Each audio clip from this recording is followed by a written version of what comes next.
we should introduce ourselves to the Power Pivot, what it does, where to find it, how to use it, and so much more. With Power Pivot, you can work with large data sets, build extensive relationships, and create simple and complex calculations. We're going to be doing a simple comparison between working within our normal worksheets and also working within data model. And after this brief comparison and contrast between these two environments, you will pick which one actually works better for you, okay? Whenever you're working within your worksheets, as the file size increases and data grows, your file starts to get a little bit slow. But within the Power Pivot, even if the data size is large, the file size will remain small because this particular tool has technology that it uses to compress your files so that you do not lose on any performance issues. Within our normal worksheets, we know that everything will become slow in terms of performance as data grows. How do you notice this? Of course, you'll start to observe a slowness in opening the files. That's one. You'll start to observe slowness whenever you're closing your files. You'll start to observe slowness when you're sorting and filtering. Even if you're doing a simple update of a pivot table, you'll see your worksheets or your normal worksheets getting slow compared to the data model. Of course, there is no hardware that we need to upgrade to use the data model inside Microsoft Excel. So the data sets that may make your normal worksheets sluggish will not really shake the data model or the Power Pivot. Okay? Whenever you're working within your normal worksheets, if the data you want to analyze has more than 1 million rows, you have to import it in pieces if you want to analyze that particular data. And then you do the consolidation manually. But within the Power Pivot, this is a tool that has now become inbuilt since 2016 to latest versions like the one that I'm going to be using today, Office 365. You still work within your normal .xlsx files to do your analysis. And most importantly is that there is no row limit.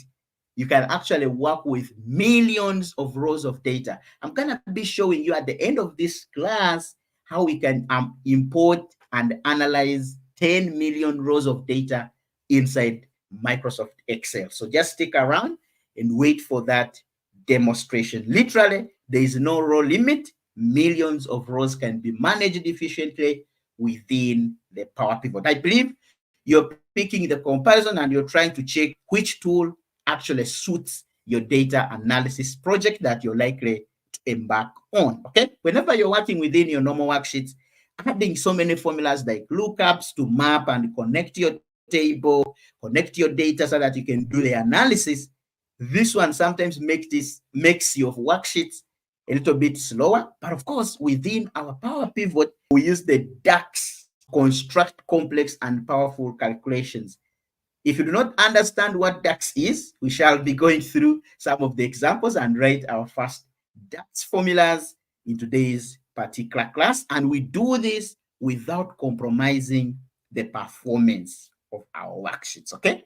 When you're working within a normal worksheet, a lot of time is wasted, of course, as you keep waiting to complete an operation. Because remember, we said as your data set grows, your worksheets will become a little bit slow. And you'll observe this whenever you're opening the file, whenever you're closing it, whenever you're doing a simple filter, whenever you're updating a pivot table. If you have large data sets, your normal worksheets will become a little bit slow, okay? But within our Power Pivot, we can create reusable DAX calculations or DAX measures that we can even import the data model directly into the Power BI for those people who are using Power BI as their go-to for data analytics. So there is a lot of connectivity that you can achieve between these two tools. Now, if you learn and master Power Pivot or data model or DAX inside Microsoft Excel, it will be the same experience when we switch over to Power BI.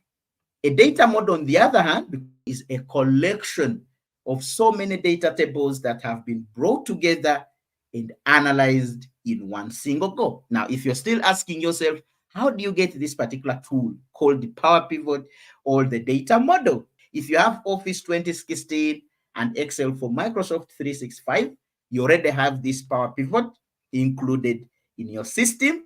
You only need to look for it and activate it. Okay. If you're running Office 2013, you need to actually enable this tool because it's not available by default. But if you have 2010 and below, then you need to download an add-in specifically for this particular Power Pivot so that it becomes available in your system. So it depends which tool you're actually using. You let us know in the comments which Microsoft Office version are you running on your machine to find out if you actually have Power Pivot or the data model. All right. Now let's go through some of the things that we're going to be going through on today's agenda. And first, we shall locate where the data model is. That's number one. Of course, we shall introduce ourselves to this tool and locate where this tool is found inside Excel. We shall learn about how to load data into the data model practically. There are several ways of bringing data into the data model. We shall also introduce ourselves to creating measures and relationships inside our data model and how to write DAX in Power Pivot, how to write DAX calculations inside our Power Pivot or the data model, how to create pivot tables of our data model. The other one, how to work with the Power Pivot KPIs. We shall do these things practically. And lastly, if we get time, we shall do some visuals of the data that we shall have in our Power Pivot. So let me know in the comments if this particular class excites you and you're ready. Get the water, whatever you take, sit around, relax, and enjoy this particular session. All right, now let's get a little bit practical and head over to our training files. I've already shared the link where you can actually grab these files so that you can follow along. Okay, let me just exit this presentation and head over to my desktop. I have two folders that I've shared with you, like the ones that you're seeing on my desktop here.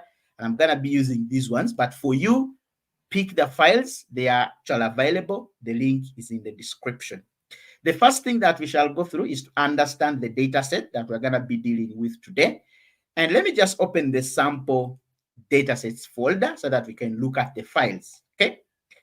We have our customers list here. This is an independent Excel file. You can just open and get familiar with the file. So we have our customer list here. We have the customer ID, the names of the customer, their phone numbers, the addresses, the city, and the country. This is just made up information. Just demonstrate. Don't just call these numbers.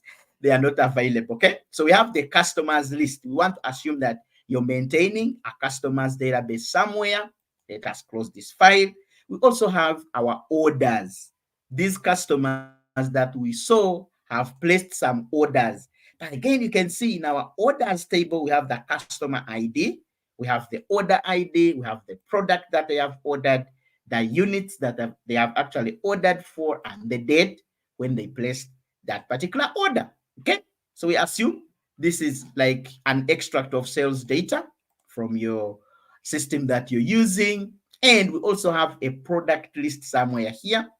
Let's also double check what is inside this file. We also have the details about our products, the product type, the price per item, and the costs involved to make sure that these products become available to our customers. Okay. Now we're going to be loading this data into our data model, and let us see what are some of the methods of bringing this data into the data model. But before we do that, let's see how do we turn this data model on and off in case you have versions 2016 and above. I launched a blank Excel file.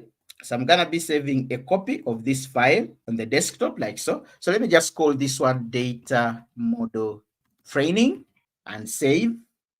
So this is my worksheet that I'm going to be using today to bring the data that we have just seen in our folder that we have here and start analyzing it using the Power Pivot. I'll just rename this worksheet to data model like so. Now let us go over to the file menu and find out where do we locate the data model. Of course, for me, I've already turned on this particular tool. As you can see, Power Pivot is showing right on my ribbon, and it's available as a ribbon tab. But for your case, it might not be available yet. So how do we make it available? You have to come over to any part or any area of your ribbon, say customize the ribbon, navigate over to Excel options, and in here, you'll see the Power Pivot. For you, it will not have the check mark placed. So what you need to do is to go in and place this check mark right there and then say, okay. But in case you have earlier versions, what you can do is to head over to the add-ins here. You see this group for add-ins, click in here once. Once you do that, you'll see under the active application add-ins, you locate somewhere that is Power Pivot. So this is a COM add-in. It falls under that group of add-ins. It's called the COM add-in. If you want to activate it for people who are running 2016, 2013 and below, you come in here to the manage and then click in the drop down. Make sure that you select the COM add-ins and then click go. Once you do that, you'll see the COM add-ins dialog box launching here, and make sure that you place a check mark on any of the add-ins that you're interested in. For us today, we're interested in turning on the Microsoft Power Pivot for Excel. Make sure that you place a check mark here, and there you go. You will have your Power Pivot turned on as a ribbon tab, okay? And these are some of the commands that you will see inside the Power Pivot tool. So let me hope that that is clear. Anyone can actually turn on and off their Power Pivot tool. Now, how do we bring data into a data model or into our Power Pivot? There are several methods of doing that. We can use the Power Query to bring this data in, or we can actually bring the data from the Power Pivot screen itself. We can actually click on Manage, and then this will launch into an interface that we can use to bring in our data straightforward from the Power Pivot main menu tab, okay? From here, you'll see get external data from different sources. We can pick data from SQL servers, from Access. We can pick from other sources. So our interest is to come over to from other sources right here and locate wherever there is the Excel option. You can scroll through a number of places where you can pick data. Because our data is actually inside Excel workbooks, we shall use this option down here, text files. So I can click on this option and say next. Once I do that, this will take me to the table import wizard, and I can give a friendly connection name. By default, it's actually giving me Excel. If I'm comfortable with that particular connection name, I can leave it to the default, and I need to declare the file path, Excel file path. Where can it actually locate the file? I'll just go and click on browse, and I can see I'm right on my desktop right here. This is the folder that I want to work with, sample data sets. I'll just double click and open. I can now bring in any of these files. Let us bring in the customers maybe. So I'll just tap on the file and say open. Immediately this particular file path appears here. You need to make sure that you place a check mark here. Use first row as column headers. That's very important. Make sure that you place a check mark right here. You can test the connection before you actually go ahead and move to the next step. So I can just click test connection. This will evaluate and tell me that the connection is successful or there's something that I need to fix. So mine is successful. I'll go ahead and say next. And as you can see, it has actually checked that file. It has found a workbook or a worksheet called customers. I can preview the data from this particular button right here and click preview so that I can see the data set that I'm going to be importing into the data model. But of course, we have already seen what is inside that workbook. I'll just cancel and say finish. Immediately I do this, you'll see the import happening. It just takes a few seconds depending on how huge the file is. I can close this, and there you go. You can see now this data has been brought into our data model, okay? And you can see down here, we have a tab called customers. That's one method of bringing in the data.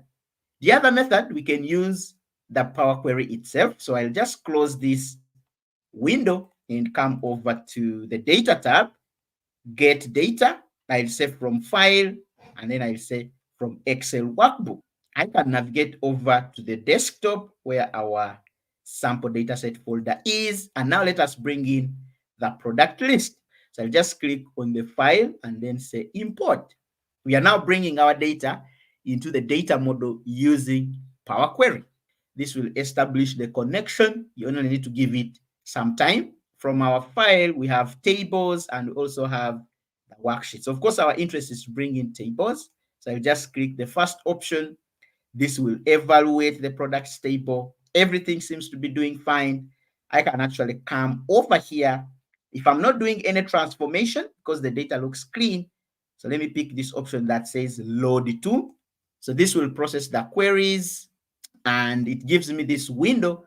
I need to import this data. So what I need to do here, I will not import to the table. I will not import to pivot table report. I will not import to Power at pivot chart.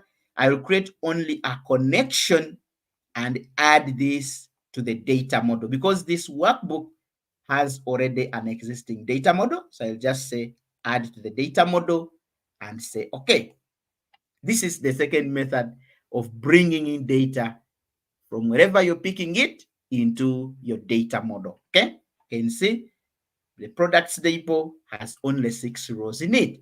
Now, if I want to check if this table exists inside my data model, I'll close this window, come back to the Power Pivot and click on Manage Data Model. This will launch our data model and I can confirm that my products table is imported successfully and I can see the tabs here. Now I need to bring in the last table. That's the last step. I need to bring in the last worksheet, which has our orders. And I will use this window. I'll come over to from other sources, scroll down until I see from Excel file, say next. Now I'll give the folder path here. I'll navigate back over to my desktop like so, and then click my folder and bring in our orders. This is the orders table. I'll say open. It will print in here our file path and make sure that you turn on this option here that says use first row as column headers. Then I'll say next. This will detect the table that we have in that workbook. And what I can do, feel free to come in here and say preview and filter through so that it shows you the files before you actually load them into the data model. But in case you're sure that your files are clean, you don't need to do any preview, you can just click finish like so. So this import of 700 rows has been done successfully. And now our data model is starting to take shape. Okay, when I come back here, I can see the orders. This seems to look like a worksheet, but this is inside a data model. So you can see a number of tabs here, the customers tab, the products tab, the orders tab. All these tables have been brought into this data model. And you can see on our interface here, we have some few things turned on. We have the data view that is turned on. We have the show or hidden and then the calculation area. All these ones have been turned on. One thing that we need to turn on first, because we want to establish connections between these tables so that we can start analyzing this data. Of course, you can see in our orders table, we only have the customer ID. Now, in case I wanted to know how many transactions have a particular customer done with us, I can't do this from this particular table. I need to establish a connection between this table with the customer list, because that's how I will know that customer X, Y has brought in or has made this total number of orders. I can't know that as of now within this particular data set that I have. So we establish what is called a relationship. How do we do that?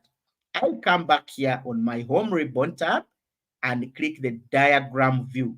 So when I click the diagram view, this will reveal to us all the tables that we have so far brought in into our data model. Feel free to expand so that you can see all the column headers for your tables. I can just feel free to expand and confirm that these are the tables that we have actually imported. We are now doing the diagram view, I can expand the orders table, and maybe I'll bring the orders table somewhere in the middle. Feel free to carry this particular table and place it in whatever position you want. You can just grab from the top there, like so, and place it in whatever position you want.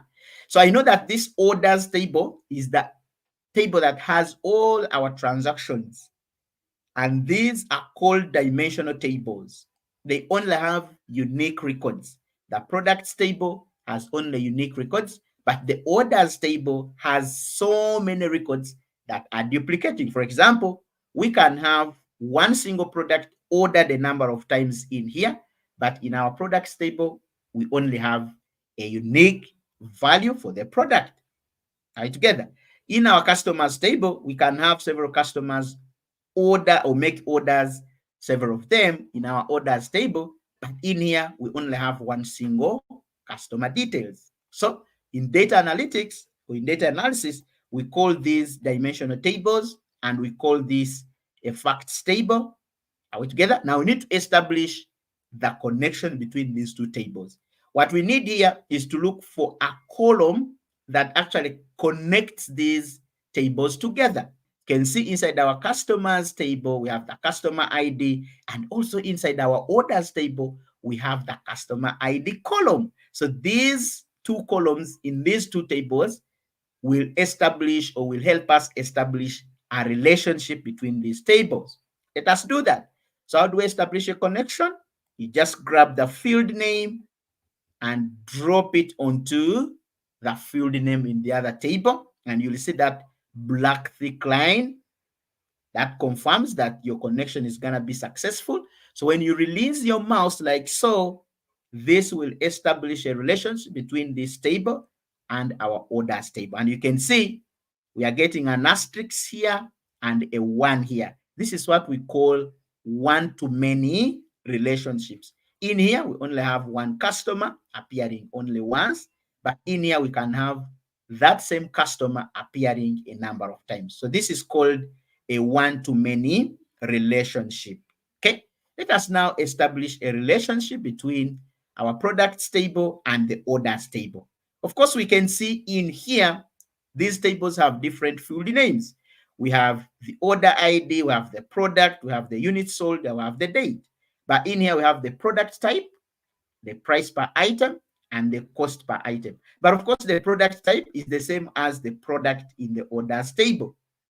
So what we can do is to use this particular field name and drag it over onto the product type like so.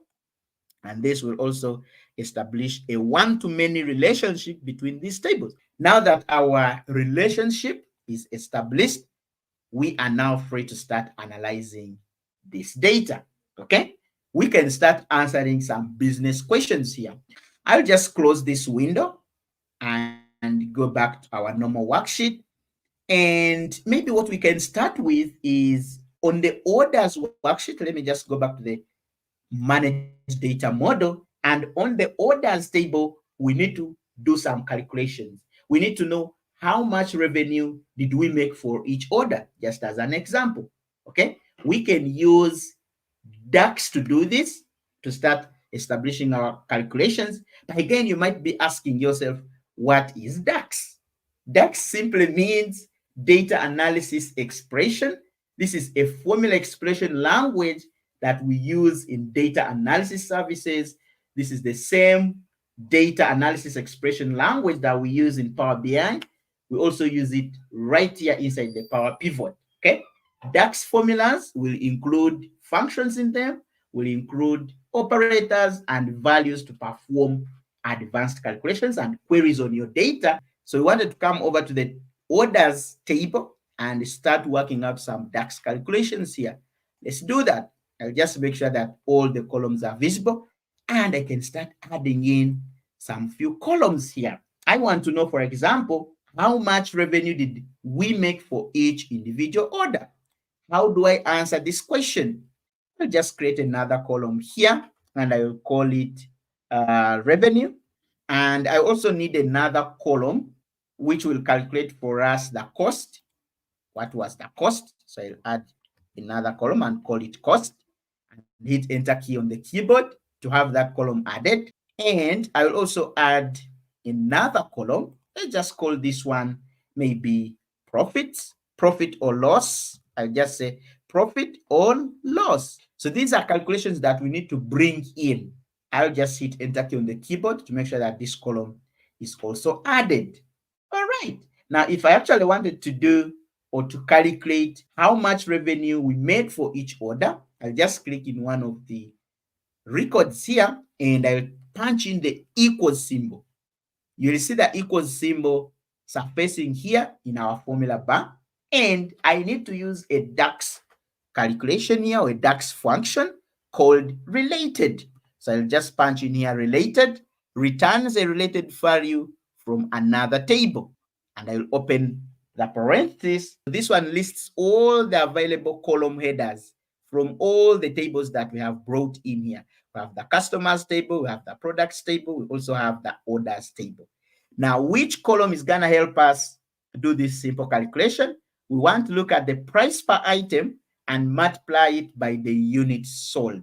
So I locate wherever there is price per item, like this one here, double click on it, like so, and close our parenthesis and multiply this with the units sold. So I can actually point over to the units sold right here, like so, and hit enter key on the keyboard. This particular calculation will go through the entire data set and will populate the revenue for each individual order. Okay, so that's how simple you can write a DAX formula.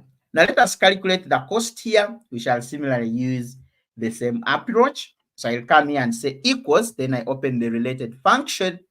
And which columns do I need? Now that I have established the connections between these three tables, I'm free to use any of the columns to do these calculations or to perform these complex calculations, okay? Now what we need here is the cost per item multiplied by the orders or the units sold, okay? Let's do that. I look for wherever there is the cost per item. Where is that column? It is actually right here, cost per item inside our products table. I just double tap on it and then I multiply this. I'll close parentheses and multiply this by the units sold right here. So I can just tap here, or I can still use the same approach of typing in the table name and the column that I'm interested in.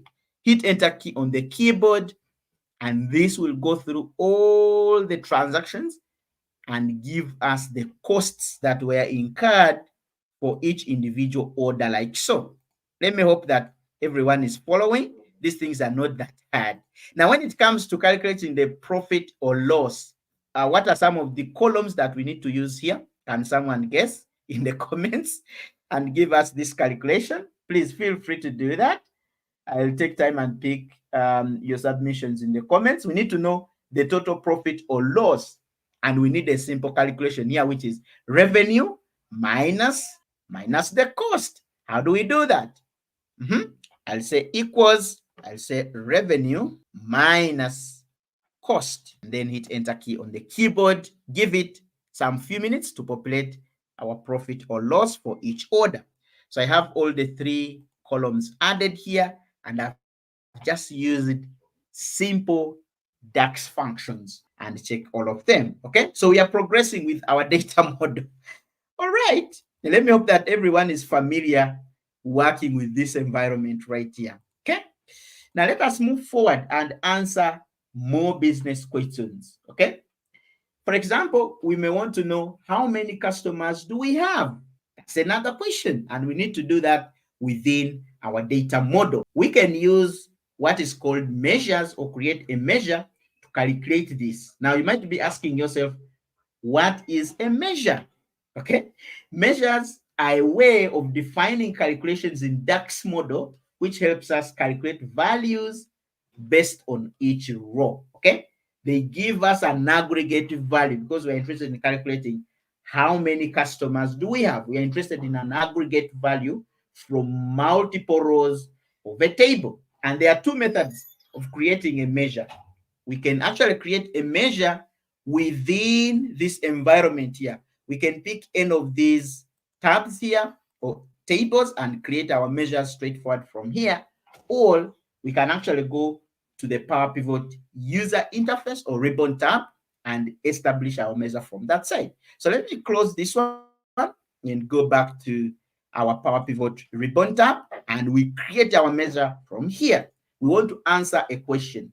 How many customers do we have for this particular data sets that we are using in this analysis? I'll come here and click on measures. This will give me two options, new measure and manage measures. Let us go with new measure. This will launch this particular dialog box, and you need to give or pick the table name where you're going to be constructing this measure. So maybe let me pick the orders table. That's where we should be constructing these particular measures. And you need to give a descriptive name for your measure. Maybe I'll call this one total number of customers. And feel free to add in more description here. We have an area in this dialog box where we can generate our distinct count. Okay. And we're going to be doing a distinct count here. So I'll come here and say equals distinct. Look for this function here, distinct count. What does it do? Counts the number of distinct values in a column. Let us use this function, and straightforward, you will see all the columns available to you. Which column can we pick here to do our distinct count? We can go with any. We can actually calculate using the customer ID, because our interest is to know how many customers do we have in total. So let me go with the customer ID. I double tap on it, and then I close my distinct function here. And I can actually check the formula if there are any errors. Please check here, click on this check formula button. This will run through the function or the formula, and it will tell you as to whether you have some errors. So for now, we do not have errors in our formula, and that is good. So we also have the formatting options here that we can go through. By category, we can leave it to general. We can do number formatting. We can do currency formatting. So let's just go with the numbers, because this is just total number of customers that we have. And for the decimal places, I say 0, and maybe say use 1,000 separators in case we have so many customers. Okay. Then I'll come here and say, okay, this will create our measure. Again, I can't see this measure. Where has it gone? Who can guess where this measure has gone? If I want to check the results of our measure, I just come back here to manage. You need to remember which table did I locate this measure, or did I create this measure? Of course, we said we are creating this measure on the orders table, and it's right here just below the table. What I need is to expand and look at the results of my measure that I've just created. There you go. You can see total number of customers. There are only 5. That's how we can create a measure. The other method of creating a measure is actually doing it from here. I can just click on any of these particular cells that you're seeing just below our data and create a measure from here. Okay. So let us think of one that we can construct here. Maybe we need to know the total number of transactions. If they asked you how many transactions do we have in total, you can construct a measure here. So I'll say equals. Of course, it starts with an equals symbol, and I'll say distinct. I'm constructing everything from here. I will see the number of functions here inside our Power Pivot. I'm interested in a distinct count. I'll go with this one here. Similarly, it will give me all the columns that I'm interested in. Of course, my interest here is to count how many total transactions we got. So which column can I pick? We can go to the orders table and count how many order IDs. Okay. Let me just scroll through here, and we use the order IDs to calculate how many transactions did we get for this entire data set. I just double tap on this column and close my district count, hit enter key on the keyboard. This will take a few seconds to actually populate this result here. And it shows us measure 1, that is the default name you will get. You need to come in here and rename your measure. We only have 700 transactions that we achieved. Now, if I want to rename this measure, I can come here and rename it to any name of my choice. I'll call this one total number of transactions. Okay, and hit enter key on the keyboard. So I'll get this descriptive name returned for me. And there you go. So those are the two methods you can use to create any measure within your data model. Now, the beauty is that with these measures that we create inside our data model, we can still reuse them. Okay, I'm going to be creating another measure here and demonstrate how we can reuse a measure that we have just created to do something else. Okay, maybe what I will do, I will create another method for the total profits. Okay, let's do that. Total profits. What are those columns that we need here? I'll say equals, and then I'll open the sum function this time. I'll open the sum function, and then I'll go to my orders table and pick the profit or loss column that we have just created. Let me just go to my orders table and pick the column that we created for profit or loss. This one right here, double click on it and close the parenthesis and hit enter key on the keyboard. This will take time to calculate, and there you go. The default name, of course, will come as measure 1. You need to go in and rename it or give a descriptive name here. I'll change this one to something like total profits. Let me do that. Total profits, and hit enter key on the keyboard. Maybe I could also do some number formatting for our number or the result that we got here. Right now, you can see it's actually in the general format. I can come and change the format from here. On the home tab, under the formatting group of commands, you'll see the format that is currently in is general. I can use decimal number, I can do whole number, I can do percentage, I can do currency, but I think let us do whole number. And I will also add comma separators in here. So I can pick this 1000 separator. There you go. Just give it some time to separate between your values. Now we can see the total profits around 2,714,000,000. Now, I said that these particular measures that we create can also be reused in other calculations.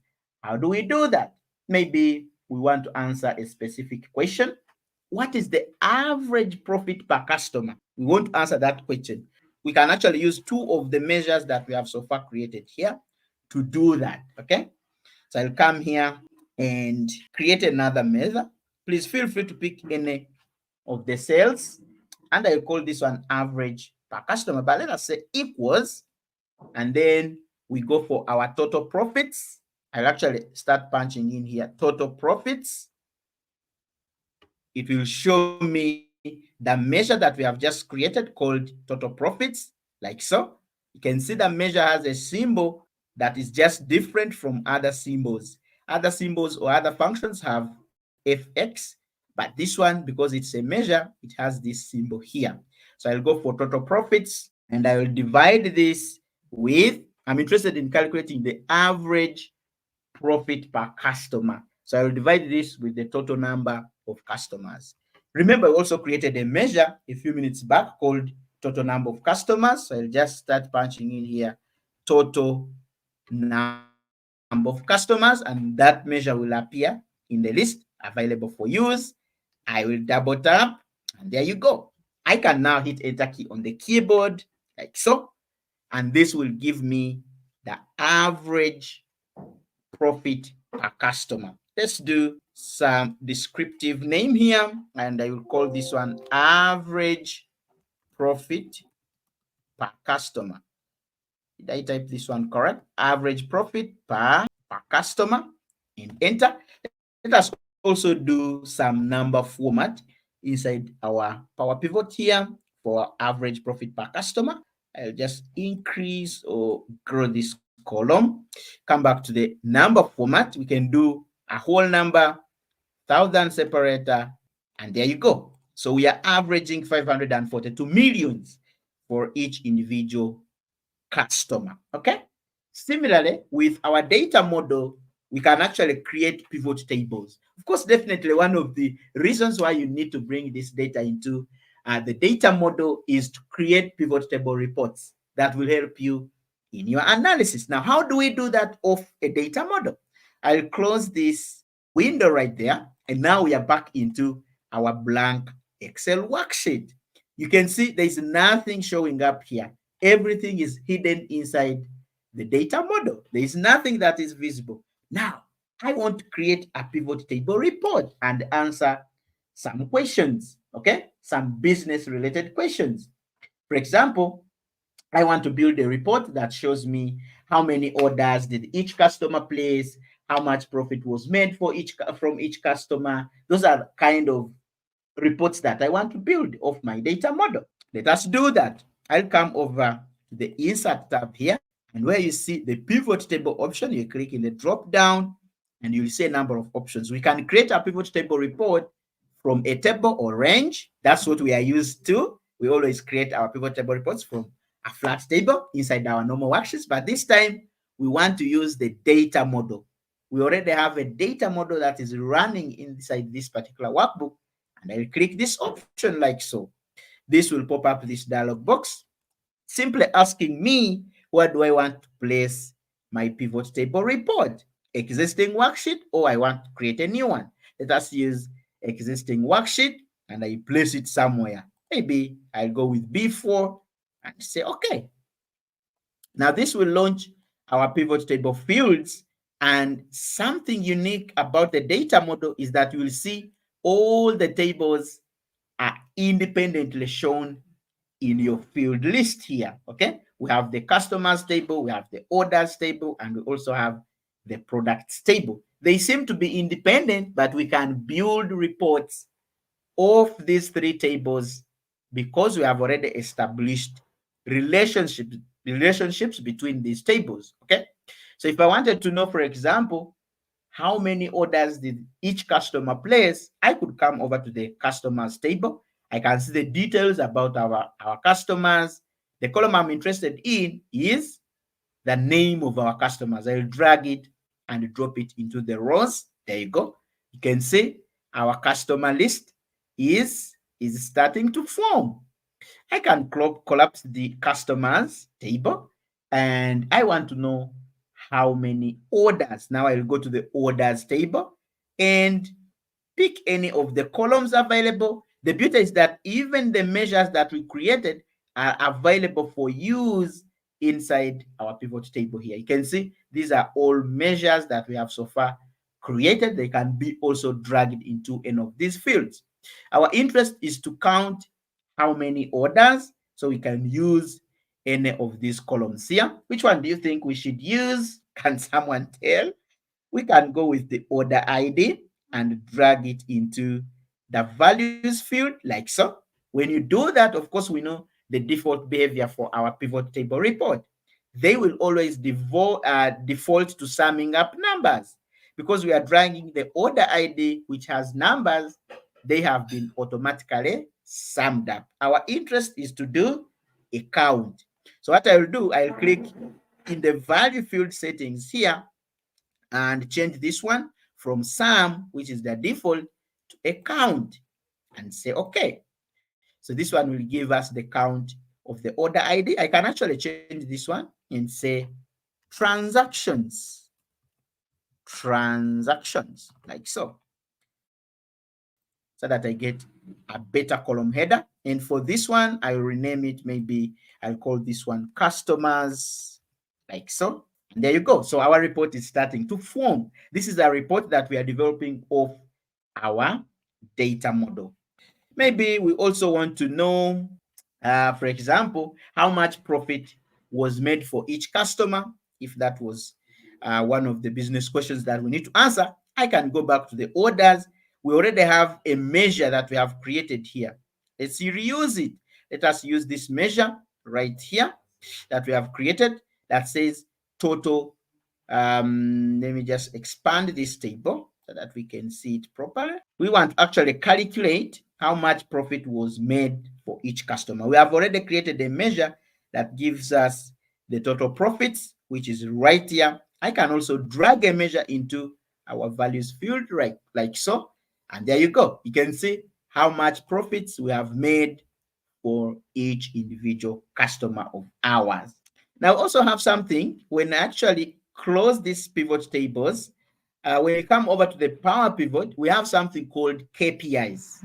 Let us check how can we use these KPIs. So let me just click in the drop down and I say new KPI. So what this one does, it will launch this key performance indicator dialog box. I can set up numbers here.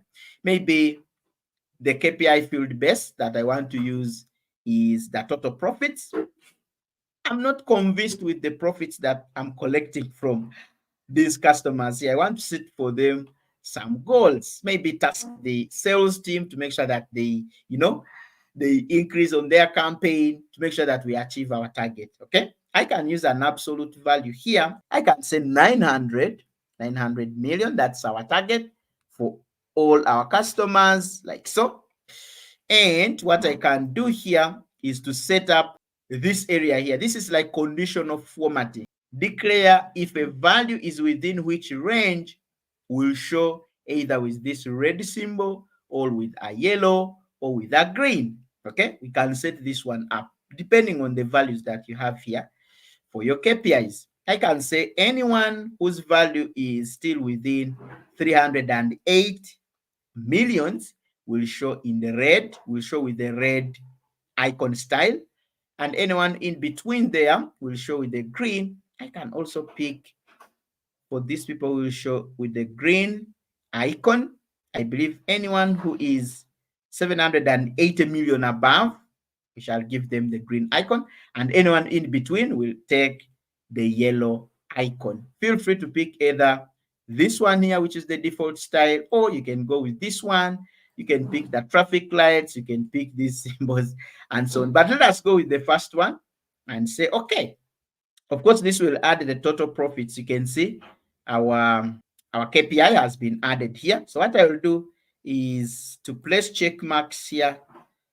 We can decide to show the goal like so that everyone sees the value that we are targeting. We are targeting 900 million as our profits that we need from each customer, but I can turn this one off so that I can see the performance, total profits versus the target for each individual customer. We are only achieving, I think, with only this particular customer here. The rest are still within, and we are underperforming with this client here called Godfrey. It's actually way far from the target that we have. It's actually giving us 294, yet our target is 900 million. You can actually change those figures to the ones that you feel you're comfortable with. Okay, I'll duplicate this report and create another copy here, and I'll come back to the field list here and remove some of the things that I don't want, and I'll get rid of the values here. Let me drop my total number of transactions. I'll go for the order ID into the values like so. And I will change this one to account. And I can actually plot this on any chart of my choice and actually turn off the grand total so that I can plot this data. Go back to the insert tab and then choose the pivot chart of my choice. Maybe I can use the column chart, the default one like so. So this one will still work normally, but again, the beauty is that this is coming off a data model, and we know that the data model can actually work with millions of rows of data. Now, let us demonstrate how this one really works. If you want to analyze data that is in millions of rows, what are some of the errors that you're likely to bump into? Okay, let me just create another file. I'll close this file right here and open a blank Excel file. And I'm going to be importing 10 million records. Of course, first, I will try to bring this data into our normal worksheets that we are used to and see if it has capacity to host this data so that I can do analysis on it. I'll go back to the data tab and get data. I will get this data from a folder. I have another folder that I've shared with you that has 10 million records. Okay, it has CSV files that is equivalent to 10 million records. So you can actually open each individual CSV file. They have the same data and check how many records there is. But I can promise you it is 10 million records. Let us see how we can bring this data into Excel and analyze it in one go. I'll go to get data from a folder. Let me pick this data from a folder this time. I'll wait and navigate over to the desktop where this data is, and then select this folder here, 10 million records. I just want to demonstrate something here. I'll say open. I'm actually using Power Query to fetch this data into Excel so that we can analyze it, okay? This will give me all the CSV files that is contained or that are contained in that folder. I am comfortable. I do not want to make a lot of changes to this data. I assume it's already clean because when I combine all this data, it totals up to around 10 million rows of data. So I'll come over to the combine dialog box, to the combine drop-down list here and choose. I want to combine and load too. I don't want to do combine and transform, and I don't want to combine and load. Let me say combine and load too. So I'll assume that I do not have any knowledge about a data model or Power Pivot. That's what I'm going to be assuming first. And then later on, we shall see how the Power Pivot can deal with this. All right, I'm comfortable with the data. I'll not do a lot of review here. I'll just say, okay. Once I do this, this particular query will be assessed, will be evaluated, and we get this import data dialog box. What I will do, I'll assume that I know nothing about a data model. I'll just bring my data into an existing worksheet right here, and then I say, okay, let me see what happens with my queries here, or my query that I've just generated. So this will start to import this data, as you can see here. We want to make sure that this query loads up to the tune of 10 million rows of data. So if you're asking yourself, can I still work with Excel when I get big data? If that is the question that you have, the answer is yes. We have a data model or Power Pivot that can deal with millions, where the limitation of normal worksheets ends. It's actually where the Power Pivot or the data model starts from. You can see we have so far loaded 2 million rows of data. We are still counting. Let us give it time. Of course, this is big data, but so far 8 million rows of data have loaded with this query. We want to see if it will show up in our normal worksheet. We have finished loading this query. Now we are waiting for the data to display right here in the cell address that we chose. And we can see external data. We are trying to extract that data. Let us wait. Still loading here, but our 10 million rows of data have finished loading in this particular query. We are only waiting for it to show up here. We are not sure whether it will show up or not. Let us wait. Okay, we end up into this error right here. The query returned more data than will fit on a worksheet. To continue and display as much of the data as will fit, click OK. To cancel the query, of course, when you do that, it will show you half of the data. To cancel the query, click cancel and change the query in the connection of the data. Of course, we know that this one will not work. So I can just say cancel. But again, this data can still be brought into Excel using a data model. Let us do that. I'll come back to this query, right mouse click, and then I'll say load to. This time, I will not load it to a table. I'll actually create a connection and I will add it to a data model. Let us do that. I'll pick a data model and say, okay. Now let us wait if these 10 million rows of data will now accept to be brought into Excel so that we can analyze this data. All right, so our 10 million rows of data is actually soon completing here. It's actually loading. Just give it time. Depends on how powerful your machine is. You actually need 64-bit version of Microsoft to do this. And if you want to check which version you have, go to the file menu and check which version you're running. Okay. So our 10 million rows of data have loaded. I'm just waiting if we are going to be landing into another error, but I believe we will not. This will be able to come into the data model and we can analyze this big data inside Excel. Let us give it more time to finish. And there you go. You can see now our data model has finished loading 10 million rows of data. Now, if I want to build or construct a pivot table report of this data, I could just come over to the insert, the drop down for my pivot table from a data model, and I'll say existing worksheet and say, okay, this will show me that 10 million rows of data that we have brought in. I can actually expand and start building my report. Of course, this could not be possible without the data model.